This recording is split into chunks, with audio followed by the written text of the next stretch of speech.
If you have been following the Eagles lately, you already know the vibe around this team is one of the strangest mixes of excitement and frustration that any fan base can feel at the same time. On paper, the team keeps winning, keeps stacking results, keeps climbing the conference standings, and keeps positioning itself to control the entire postseason landscape. But the second you shift your attention from the big picture to the way the offense has been playing, you start wondering how a group with so much talent can look this inconsistent. It felt like things were finally trending upward right before the bye week. The quarterback had just delivered a couple of smooth, efficient performances, taking advantage of mismatches, slicing through coverages, and moving the offense with the kind of rhythm that had been missing during the early part of the season. The team seemed to have rediscovered a bit of its identity. And going into the break, it felt like the offense had found a spark that could carry over into the second half of the year. But as soon as they came out of the bye, all that confidence disappeared. Even in a tough win on the road, inside a hostile environment where the home team rarely loses, the offensive struggles were impossible to ignore. It was a cold night, the wind was cutting through the stadium, and the conditions were far from ideal, but none of that fully explains how many routine throws slipped away, how many chains could have moved but didn't, or why drives stalled again and again in situations that should have been manageable. And then, the following week, facing a secondary filled with backups, the offense once again failed to take advantage of opportunities that normally define games in the National Football League. People who have followed the quarterback since his arrival already know that he has stretches where he looks unstoppable and stretches where everything seems to fall apart. When he heats up, he plays like one of the best in the league, firing darts, escaping pressure, extending plays, and turning broken situations into highlight moments. But when he hits one of those cold streaks, the offense as a whole gets dragged into the mud with him. And right now, with the defense performing at such an elite level, every mistake on the offensive side feels amplified. And speaking of things that people tend to forget, the quarterback has dealt with more offensive coordinators than most players see in an entire career. Year after year, the voice in his helmet changes. The terminology changes. The play sequencing changes. The philosophy changes. It is nearly impossible for any young quarterback to develop rhythm and long-term structure when he has to relearn the system every single season. And despite all of that, he has still put together some truly impressive stretches throughout his career, showing that his natural leadership and talent are genuine. But that context does not erase the fact that he has missed throws that need to be completed. It does not erase the hesitation on simple reads or the lack of urgency when a play clearly needed to develop faster. And it certainly does not erase the opportunities downfield that could have completely changed the flow of these games. Fans are not asking for perfection. They are asking for execution on the routine plays, the fundamentals that keep an offense alive and prevent it from wasting the effort of a defense that is playing out of its mind. Then there is the situation with the receivers.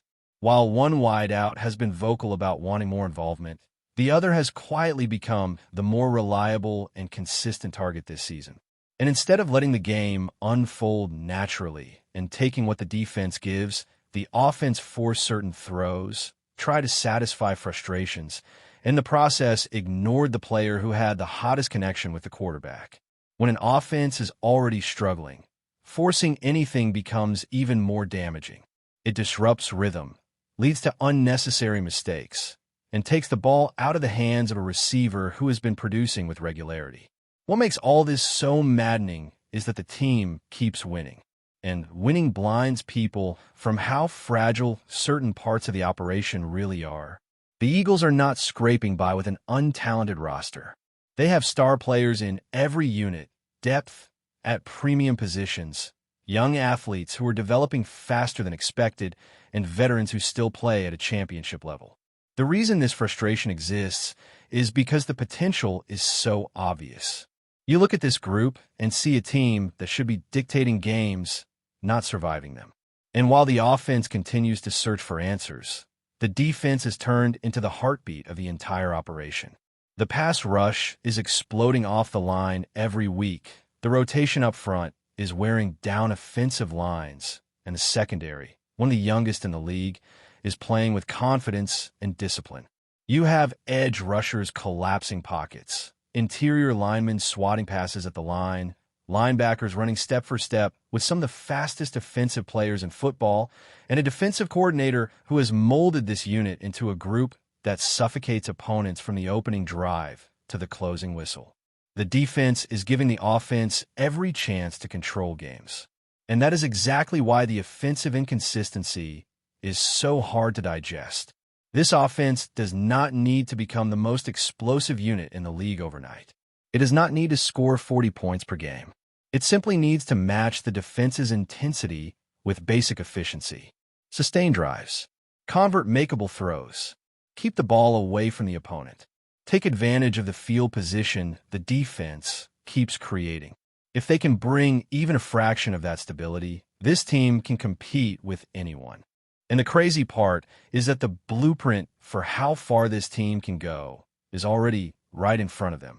The defense has shown exactly what a championship foundation looks like, not in flashes, but in sustained stretches where opposing offenses feel overwhelmed from the first snap. You can see it in the way the edge rushers collapse a pocket before a route even has time to develop, how the interior linemen burst through double teams like they're nothing more than minor annoyances, and how the defensive backs anticipate throws before the ball even leaves the quarterback's hand. It is rare for a defense this young to play with such poise, but these players are growing faster than anyone imagined, turning into a group that resets the tone of every single game. As the defensive front continues to bully offensive lines, it creates a ripple effect that changes everything. Quarterbacks rush through reads, running backs hesitate at the line, and receivers struggle to finish routes with precision because the timing on every play becomes scrambled. The defensive tackles have been swatting passes like volleyball players, blowing up screens, and forcing teams into predictable situations. The linebackers are reading plays with confidence, closing space with ease, and making open field tackles that eliminate the explosive gains that used to haunt this team in previous seasons. And in the secondary, young corners are locking in, staying patient at the top of routes, and refusing to let speedsters get behind them. That is why it feels like such a waste when the offense comes out flat. You watch the defense stonewall high-powered units in back-to-back weeks, shutting down star running backs, erasing promising drives, and forcing mistakes from quarterbacks who rarely make them. The defensive effort has been so suffocating that the offense has been gifted short fields, momentum swings, and clean opportunities to take over games. And yet, instead of capitalizing, the offense keeps sputtering in moments where a single sustained drive could shift the entire energy in the stadium. The offensive problems are not rooted in a lack of talent. The team has playmakers across the board. They have a quarterback who has shown he can be elite. They have receivers capable of taking over games. They have a running back who can make defenders miss in a phone booth, and an offensive line that, despite occasional hiccups, remains one of the most reliable units in football. What is missing is fluidity, the sense that the offense is operating with purpose rather than scrambling to improvise after the snap. When drives feel disconnected and the sequencing loses rhythm, it puts the entire unit behind schedule. 3-and-outs pile up, pressure builds, and suddenly every play feels heavier than it should. And that weight becomes even harder to manage when frustration on the field begins to simmer. When a star receiver publicly voices disappointment about touches, it shifts the energy in a way that affects more than just one player. It changes decisions. It changes reads. It changes what the quarterback feels pressure to do. When the game plan starts bending to satisfy emotions rather than exploiting matchups, the offense drifts away from what actually works. And the moment the offense forces anything, the defense's incredible effort starts going to waste. But despite all the misfires, there is still time for this group to settle into a rhythm. It is mid-November, and as every postseason run has shown, a team does not need to peak early. It needs to peak at the right moment. The pieces are all here. The quarterback has shown he can bounce back from poor stretches. The receivers, when used in alignment with the flow of the game, can take over any matchup. The running game still flashes the potential to be a steady backbone for drives that need structure. And the offensive coordinator, even with his inconsistencies, has the chance to use these late-season weeks to finally craft an identity that fits the strengths of this roster. Still, the urgency cannot be ignored. Teams with this level of defensive dominance do not come around every season.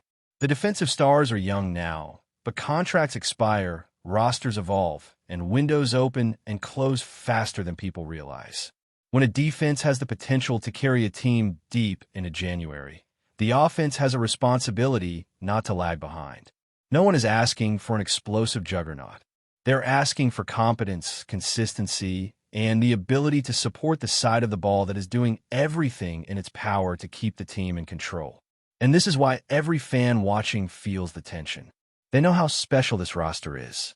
They know how rare it is to see such dominance on the defensive side, especially from a group that had so many question marks coming into the year.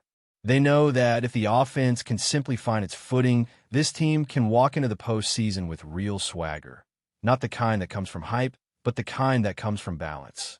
Because when both sides of the ball elevate at the same time, suddenly the path to late January football becomes very real.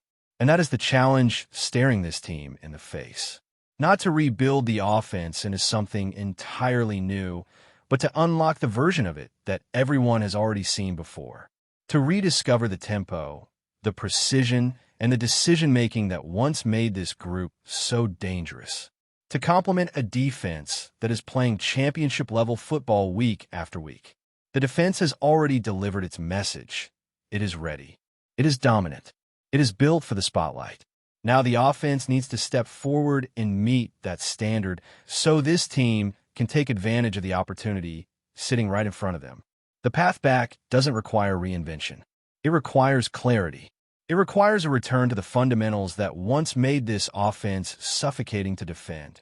Tempo, decisive reads, smart situational awareness, and the calm aggression that defined their best stretches. It requires the quarterback trusting his instincts instead of second-guessing the coverage. It requires the play caller leaning into what the team does well, instead of chasing balance for its own sake. And it requires every player, from stars to role fillers, embracing execution over expectation. Because if this offense steadies itself, even modestly, the rest of the league will feel the impact immediately. Few teams can combine this level of talent with a defense playing at the level their own is sustaining. That combination is rare, and it is why the frustration around the offense feels so heavy. Everyone knows what they are capable of. Everyone has seen the version of this team that overwhelms opponents rather than outlasting them. And the moment the offense reclaims that identity, even partially, the entire trajectory of the season changes. Before we continue, don't forget to subscribe to our channel and give this video a like. Your support helps us keep delivering the latest updates on our Philadelphia Eagles. And don't be shy. Share your thoughts on the news in the comments below. A quiet murmur has turned into a full-blown buzz across NFL circles after reports emerged that the league is considering a formal sanction following a complaint filed by the Eagles. What began as a routine post-game grievance has escalated dramatically with the circulation of new video clips that insiders say have unsettled league officials and reopened debates about officiating integrity, sideline conduct, and competitive fairness. Sources close to the situation described the footage as far clearer than anything previously reviewed, suggesting that what the Eagles flagged privately may now carry real weight inside league headquarters. Although no details of the images have been publicly confirmed, multiple team executives around the league are whispering that the material shows a sequence that could force the NFL to revisit its own enforcement standards. Several agents have commented, off the record, that if the league follows through with the rumored disciplinary action, it could set a precedent unlike any in recent memory. Inside the Eagles facility, personnel are said to be tight-lipped, but quietly confident that their concerns will not be dismissed. Staff members insist the issue is not about disputing officials, but about ensuring consistency and transparency, something players have openly demanded all season. The circulating clips, now being dissected frame by analysts and former referees, appear to amplify those concerns, sending commentators into a frenzy and fueling heated debates across sports shows. Around the league, rival teams are keeping a close watch. Some front offices reportedly worry that a harsh sanction could trigger a wave of retroactive complaints, while others believe the NFL has no choice but to make an example to protect its image. As speculation intensifies, the only certainty is that the buzz will grow louder. Whatever decision emerges, it is poised to ripple far beyond Philadelphia, shaking the conversation in every locker room and leaving fans wondering just how deep this story runs. That's it for this update. If you enjoyed the video and want to stay updated with exclusive news about our Philadelphia Eagles, be sure to subscribe to our channel and hit that like button. We can't wait to hear your thoughts in the comments. See you in the next video.